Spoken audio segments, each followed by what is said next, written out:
여호사밧이 예루살렘에 살더니 다시 나가서 브엘세바에서부터 에브라임 산지까지 민간에 두루 다니며 그들을 그들의 조상들의 하나님 여호와께로 돌아오게 하고 또 유다 온 나라의 견고한 성읍에 재판관을 세우되 성읍마다 있게 하고 재판관들에게 이르되 너희가 재판하는 것이 사람을 위하여 할 것인지 여호와를 위하여 할 것인지를 잘 살피라. 너희가 재판할 때에 여호와께서 너희와 함께 하심이니라. 너희는 여호와를 두려워하는 마음으로 삼가 행하라. 우리 하나님 여호와께서는 불의함도 없으시고 치우침도 없으시고 뇌물을 받는 일도 없으시니라 하니라. 여호사밧이 또 예루살렘에서 레위 사람들과 제사장들과 이스라엘 족장들 중에서 사람을 세워 여호와께 속한 일과 예루살렘 주민의 모든 송사를 재판하게 하고 그에게 명령하여 이르되 너희는 진실과 성심을 다하여 여호와를 경외하라. 어떤 성읍에 사는 너희 형제가 혹 피를 흘림이나 혹 율법이나 계명이나 율례나 규례로 말미암아 너희에게 와서 송사하거든 어떤 송사든지 그들에게 경고하여 여호와께 죄를 범하지 않게 하여 너희와 너희 형제에게 진노하심이 임하지 말게 하라. 너희가 이렇게 행하면 죄가 없으리라. 여호와께 속한 모든 일에는 대제사장 아마냐가 너희를 다스리고 왕에게 속한 모든 일은 유다 지파의 어른 이스마엘의 아들 스바랴가 다스리고 레위 사람들은 너희 앞에 관리가 되리라. 너희는 힘써 행하라. 여호와께서 선한 자와 함께 하실지로다 하니라. 아멘. 어제 여호사밧이 악한 왕 아합과 함께 길앗 나무 전쟁을 잘못해서 갔지요. 갔다가 정말 구사일생으로 간신히 살아서 돌아왔습니다. 돌아오는 길에 누구를 만납니까? 선지자 하나니의 아들인 예후 선지자를 만나서 큰 혼을 납니다. 꾸중을 듣습니다. 선지자 아버지죠. 여호사밧의 아버지인 아사 왕은 자신이 잘못했을 때 와서 혼냈던 하나니 선지자를 투옥시켰죠. 받아들이질 않습니다. 그리고 또 이렇게 어려운 일들이 있었습니다. 뺨을 때리고. 하지만 이 여호사밧 왕은 그 투옥당한 선지자의 아들이거든요. 이 예후가요. 이게 똑같습니다. 아버지 아들 선지자도 아버지 아들입니다. 그 아들 선지자가 얘기할 때 이 아들 왕도 아들 왕은 그대로 잘 듣습니다. 그리고 초심으로 돌아갑니다. 원래 여호사밧이 어떤 사람이었습니까? 지난주에 말씀을 나눴던 것처럼 방백들과 제사장들과 레위인들을 팀으로 짜서 은사 있는 사람들을 나라에 세워서 유다 온 성읍에 돌아다니며 하나님의 말씀을 잘 지키고 할 수 있도록 그런 사역을 시작했지 않습니까? 근데 이제 실패하고 실수하고 살아서 돌아온 다음에 오히려 반대로 가는 게 아니라 더 열심히 그 일에 정진합니다. 심지어는 자신이 직접 그 일에 뛰어듭니다. 이전에는 사람 보내서 그 일을 했다면 물론 이것도 특별하죠. 이제는 자신이 직접 그 일에 뛰어들어서 일을 하죠. 4절을 좀 보십시오. 여호사밧이 예루살렘에 살더니 다시 나가서 브엘세바에서부터 에브라임 산지까지 민간에 두루 다니며 계속 주어가 여호사밧이죠. 그들을 그들의 조상들의 하나님 여호와께로 돌아오게 하고 혹 민간 사람들 중에 하나님을 멀리하게 하는 것이 있지는 않은지 부지런히 가서 살핍니다. 정신을 완전히 차린 거죠. 가장 중요한 것은 4절 마지막에 보면 그들의 조상들의 하나님 여호와께로 돌아오게 했다는 것입니다. 그럼 이게 리더의 모습이죠. 가정에서 크리스찬 리더의 모습, 일터에서 크리스찬 리더의 모습, 교회 공동체에서 크리스찬 리더의 모습이 무엇이냐? 그 리더의 재임 기간 동안에 얼마나 많은 멤버와 팔로워들이 하나님께로 돌아오게 되었는지 그것을 가지고 그 리더는 하나님 앞에서 평가를 받을 것입니다. 우리 때문에 우리 가정과 교회와 일터에 있는 영혼들이 주님을 더 찾게 되고 주님을 더 알게 되고 주님을 더 사랑하게 되었다면 하나님 앞에 서는 날 그 리더는 그분은 하나님 앞에 칭찬을 듣게 되는 것이죠. 여호사밧은 이 상을 얻기 위하여 절치부심하여서 초심으로 돌아가 진력합니다. 그의 개혁은 허황된 개혁, 말만 있는 개혁이 아니고 구체적인 개혁이었죠. 4절과 5절을 보시면 이런 말이 있어요. 부엘세바에서부터 에브라임 산지까지. 이 표현이 뭐냐면 그 남유다 왕이잖아요. 그 남유다의 북쪽과 남쪽을 말하는 겁니다. 마치 우리 할라에서 백두까지 하면 남북 전체를 말하는 것처럼 이스라엘 입장에서 단에서부터 부엘세바까지 하면 북이스라엘까지 다 포함하여 전체를 말한다면 남유다를 말할 때는 부엘세바에서부터 에브라임 산지까지만 딱 말하는 게 그게 남유다의 경계 끝입니다. 그러니까 여호사밧은 자신이 직접 뛰어들어 신앙도 개혁하고 사법 체제도 개혁하기로 합니다. 그래서 누굴 세우냐면 재판관을 세우죠. 그 재판관들에게 신신당부하죠. 너희들이 사람을 위하여 살 것인지 여호와를 위해서 할 것인지 잘 살펴봐라. 너희가 재판할 때 여호와께서 너희와 함께 하실 거다. 여호와 그분은 불의함이 없다. 치우침도 없다. 뇌물을 받는 일도 없다는 걸 기억하여 그 여호와가 재판하시듯이 너희들도 흔들림 없이 똑바로 재판해라. 그러니까 이 나라가 하나님의 말씀과 하나님의 공의대로 모두 돌아갈 수 있도록 그렇게 재판관들을 세웠습니다. 그리고 예루살렘에도요. 레위 사람, 제사장들, 족장들을 세워서 두 측면으로 개혁합니다. 먼저는 종교적 측면 개혁, 다음으로는 민사, 사법적 측면의 개혁을 하죠. 8절과 9절을 보십시오. 여호사밧이 또 예루살렘에서 레위 사람들과 제사장들과 이스라엘 족장들 중에서 사람을 세워 여호와께 속한 일과 예루살렘 주민의 모든 종사를 다스리게 하고 재판하게 하고 9절 그들에게 명령하여 이르되 너희는 진실과 성심을 다하여 여호와를 경외하라. 잘 보시면 여호와께 속한 일과 예루살렘 주민의 모든 송사로 나눠서 진실과 성심으로 감당하라고 합니다. 그리고 11절로 끝으로 넘어오시면요. 이를 위해 책임자 2명을 세워놓죠. 여호와께 속한 모든 일에는 대제사장 아마랴가 너희를 다스려야 되고 왕에게 속한 모든 일은 구별하죠. 유다 지파의 어른 이스마엘의 아들 스바랴가 다스리고 종교적인 일 대제사장 아마랴, 민사 사법적인 일 스바랴가 책임져서 다스려라. 그리고 이들을 도울 수 있도록 레위인들을 관리로 임명하여 돕도록 붙여주지요. 11절 중반에 보면 레위 사람들은 너희 앞에 관리가 되리라. 너희는 힘써 행하라.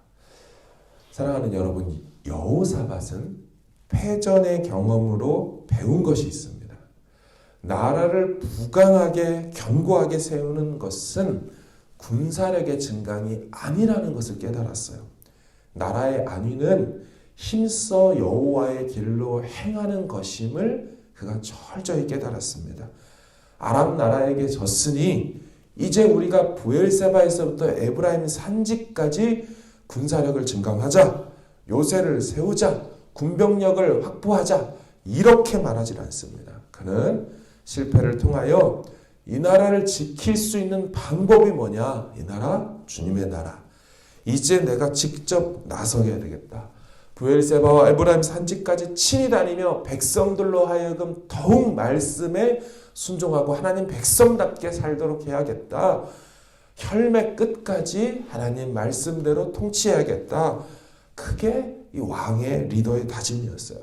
여호사밧은 자신이 어떻게 전쟁에서 살아오게 되었는지를 잘 기억했을 것입니다. 여호사밧이 소리 지르며 여호와께서 들으시고 그 적군들을 다른 곳으로 유인하여서 그를 건져내셨던 것을 알았을 거예요. 그리고 패전하여 돌아오는 길에 선지자 예후의 말씀을 하나님 말씀으로 들었어요. 어디 너 따위가 나 지금 기분 안 좋게 패전하고 돌아오는데 나한테 뭐라 그래? 너 투옥해? 이게 아니었어요. 하나님의 음성으로 듣고 정신을 차리고 초심으로 돌아가는 계기로 삼았습니다. 나라의 모든 문제와 사건, 사고 처리를 할 때 재판관들에게 신신당부하죠. 7절과 9절 보십시오. 그런즉 너희는 여호와를 두려워하는 마음으로 삼가서 행해라. 9절 그들에게 명령하여 이르되 너희는 진실과 성심을 다하여 여호와를 경외하라. 잘 보세요. 두려워하는 마음으로 행하고 여호와를 경외해라. 같은 말을 7절 9절 계속 반복합니다. 아람 나라 세상을 두려워함을 그치고 이제는 여호와만을 두려워하여 성심으로 섬겨라. 참 아이러니하죠.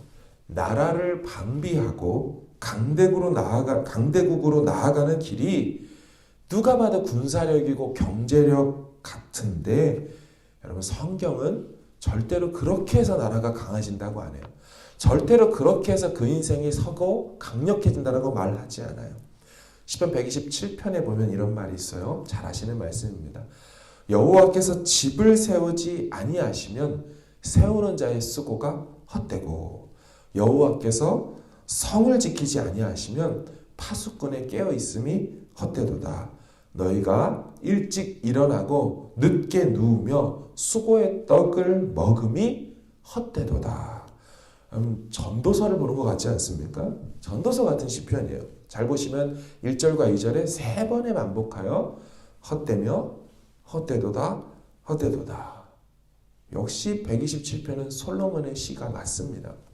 전도서의 저자인 솔로몬이 그대로 그 마음을 가지고 기록한 것이 뭡니까? 여호와께서 세우고 지키지 않으면 성도 집도 세우고 지킬 수 없다. 다 헛되게 다 돌아간다. 열심히 일하고 아침에 일찍 일어나고 늦게 누울 때까지 수고해도 하나님이 함께 해주지 않으면 그거 다 헛되다. 여러분 성경은 이것을 깨닫는 것을 두 글자로 지혜라고 말을 하는 줄로 믿습니다. 여러분 잠언 1장 7절 여호와를 경외하는 것이 지혜의 근본이거든.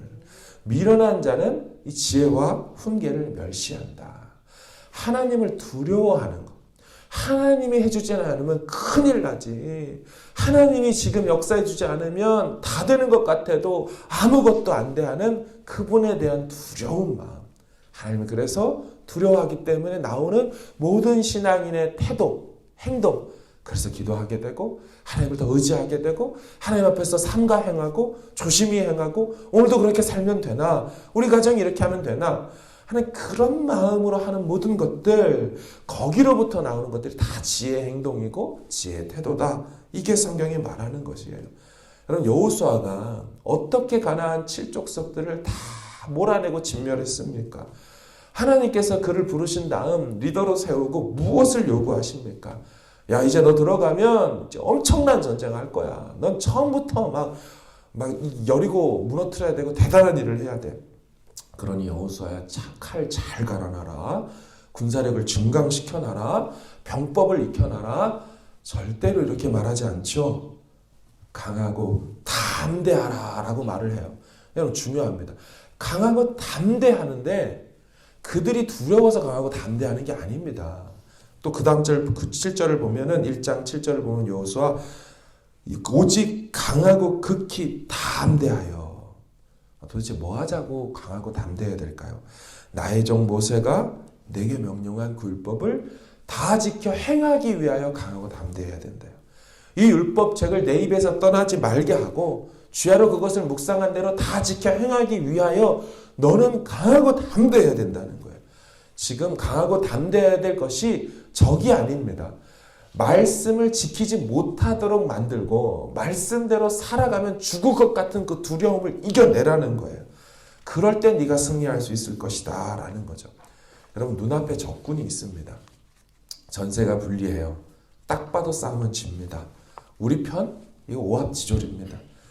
그냥 여리고 돌면 아무것도 안 될 것처럼 보이죠. 잘못하면 문 열고 나오면 우리 돌다가 그냥 싹 다 죽을 것 같아요. 그런 상황에서 마음을 강하게 하고 담대히 하여 순종하면 승리해. 순종했다가 죽을 것 같은데 순종하면 승리해. 그러면 형통을 주신다고 했어.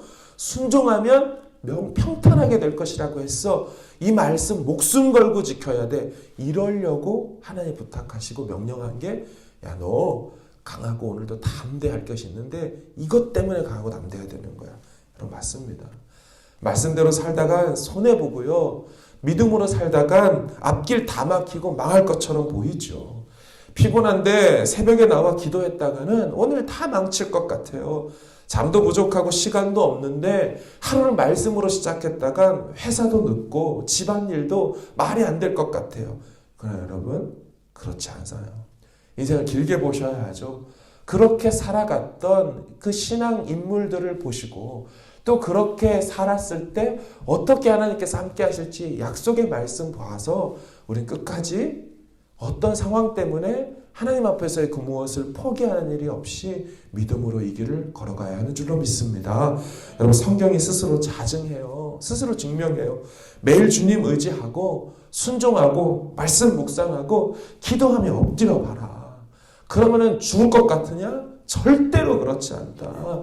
선줄로 생각하는 사람이 오히려 넘어지는 거고, 하나님 도와주지만 안 되면 나 넘어질 것 같아요. 엎어질 것 같아요. 안 될 것 같아요.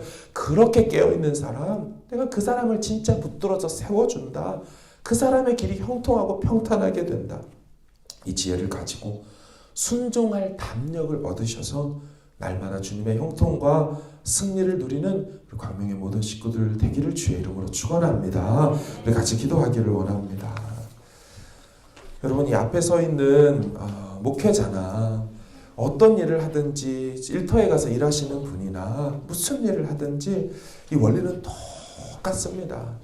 설교를 하고 목회 일을 한다고 해서 저절로 하나님이 함께 하시고, 와, 이 일은 성역이고 거룩한 일이고 나가서 이 하는 일은 속된 일이다, 그런 거 없어요. 그 성경적인 거 아닙니다.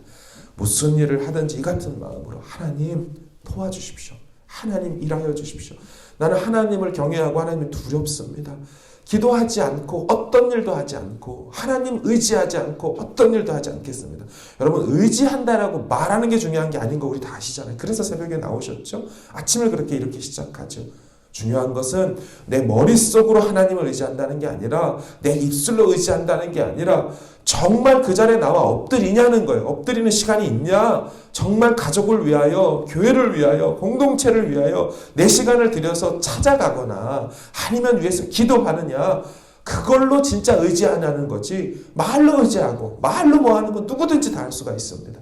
하나님 앞에서 정말 실천론적 무신론자가 아니고 실천론적 하나님 경외함이 없는 자가 아니라 잠시라도 하나님 앞에 멈춰서서 기도하고 하나님 앞에 더 깊은 자리에 나아가 하나님의 실제적인 임재를 경험하고 하나님 앞에 정말로 의지하는, 그래서 그 삶에 하나님의 능력을 힘입는 우리 모두가 되게 해달라고 여러분 같이 기도해 주시고, 가지고 나오신 기도 제목으로 주님 앞에 기도하고 나가길 바랍니다. 기도하겠습니다.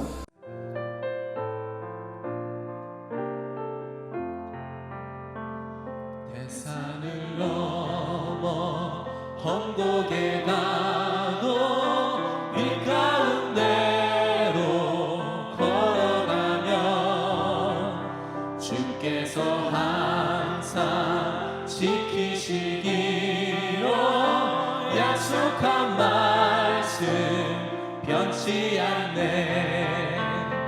하늘의 영광, 하늘의 영광, 나의 맘속에 차고도 넘쳐 할렐루야를 힘차게 불러 영원히 주를 찬양하리.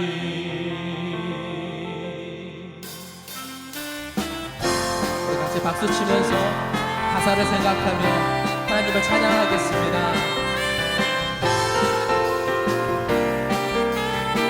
대산을 넘어 대산을 넘어 험곡에 가도 빛 가운데로 걸어가면 주께서 항상 지키시기로 약속한 말씀 변치 않네.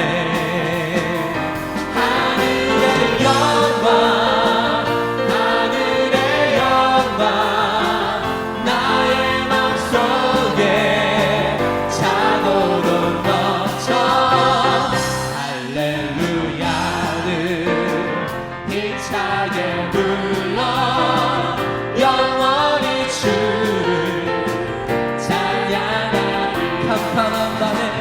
캄캄한 밤에 다닐지라도 주께서 나의 길 되시고 아멘 나에게 밝은 빛이 되시니 길 잃어버린 영영네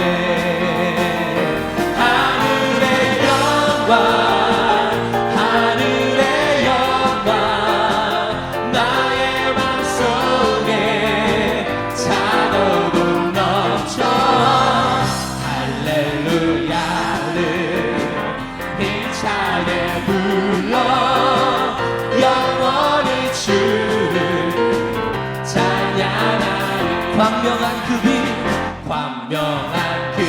빛 마음에 받아 명랑한 천국 바라보고 할렐루야를 힘차게 불러 날마다 빛에 걸어가리 하늘의 영광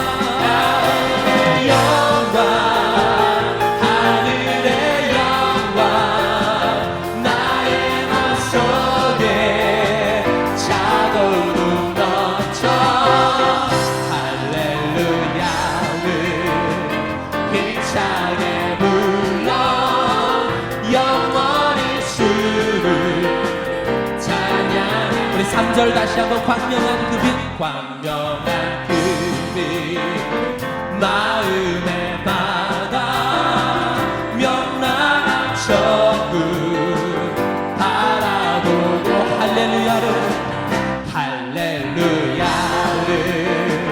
힘차게 불러 날마다 빛에 걸어가 하늘의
우리 하나님께 감사와 영광의 박수 돌립니다. 아멘.